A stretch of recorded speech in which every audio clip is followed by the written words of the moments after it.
नमस्कार दोस्तों।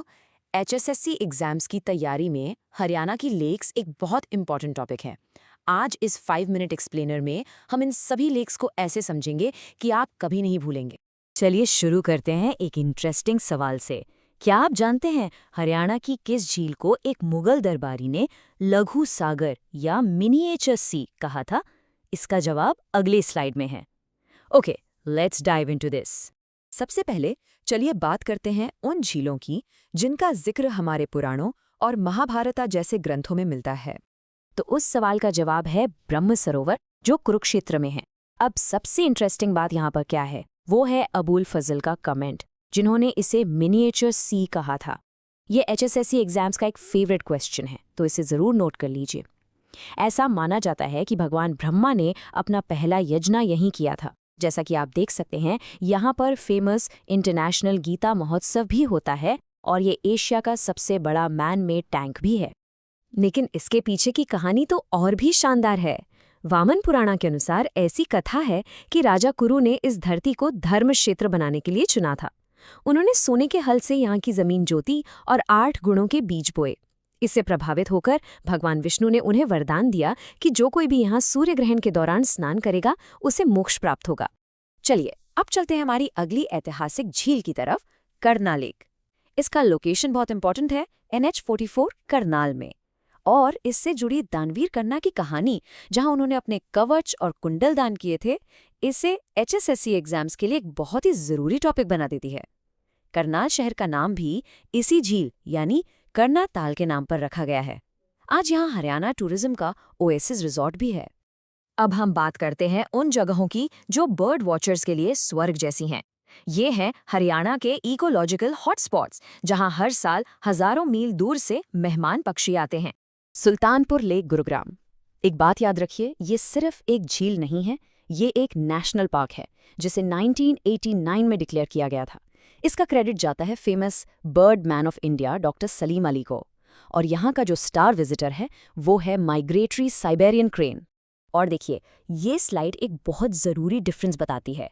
सुल्तानपुर एक नेशनल पार्क है, जबकि भिंडवास, जो झज्जर में है, हरियाणा की सबसे बड़ी वेटलैंड और एक डेजिग्नेटेड रामसर साइट है।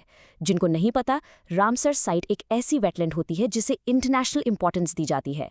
दोनों में कंफ्यूज बिल्कुल नहीं होना है। इनके अलावा गुरुग्राम का बसाई वेटलैंड भी है। इसे एक इम्पॉर्टेंट बर्ड एरिया यानी IBA का दर्जा मिला है, लेकिन दुख की बात यह है कि अर्बनाइजेशन से इसको खतरा है। फिर आती है हिसार की ब्लू बर्ड लेक, जो कि एक मैन मेड वेटलैंड है और माइग्रेटरी बर्ड्स के लिए एक पॉपुलर स्पॉट है। और हाँ, यहाँ कमर्शियल फिशरीज भी होती हैं। चलिए अब देखते हैं कुछ ऐसी झीलें जो प्रकृति ने नहीं बल्कि इंसान ने बनाई हैं। ये सब इंजीनियरिंग के कमाल हैं और हर एक के पीछे एक खास मकसद था। ये स्लाइड तो एक टाइम ट्रैवल जैसी है। हम शुरू करते हैं 10th सेंचुरी से, जब तोमर राजा सूरजपाल ने फरीदाबाद में सूरजकुंड बनवाया। फिर सीधे आते हैं 1947 में, आज़ादी के साल, जब सिंचाई और मिट्टी के कटाव को रोकने के लिए बटखल लेक बनी। और फिर 1958 में बनी चंडीगढ़ की शान सुखना लेक। अरावली के पहाड़ियों में भी कुछ खूबसूरत झीलें छिपी हुई हैं। ये नेचर के आशियाने हैं। चलिए इन्हें एक्सप्लोर करते हैं। ये जो नंबर आप देख रहे हैं 20 स्क्वायर किलोमीटर, ये नूह जिले की कोटला लेक का अप्रॉक्सीमेट साइज है। अरावली से घिरी ये झील न सिर्फ विशाल है, बल्कि ये मेवात के खानजादास के लिए एक नेचुरल डिफेंस का काम भी करती थी।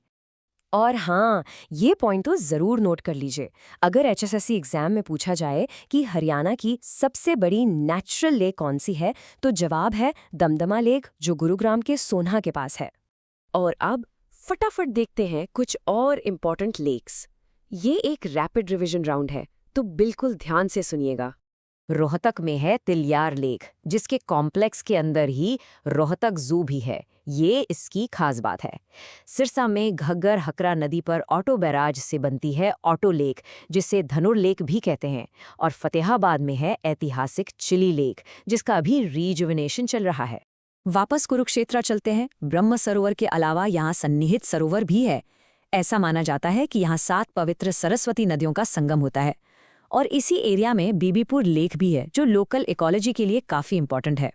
तो दोस्तों, ये थी हरियाणा की प्रमुख झीलें। इनमें से किस झील की कहानी या फैक्ट ने आपको सबसे ज्यादा सरप्राइज किया, हमें नीचे कमेंट्स में जरूर बताइए। और हाँ, सीखते रहिए।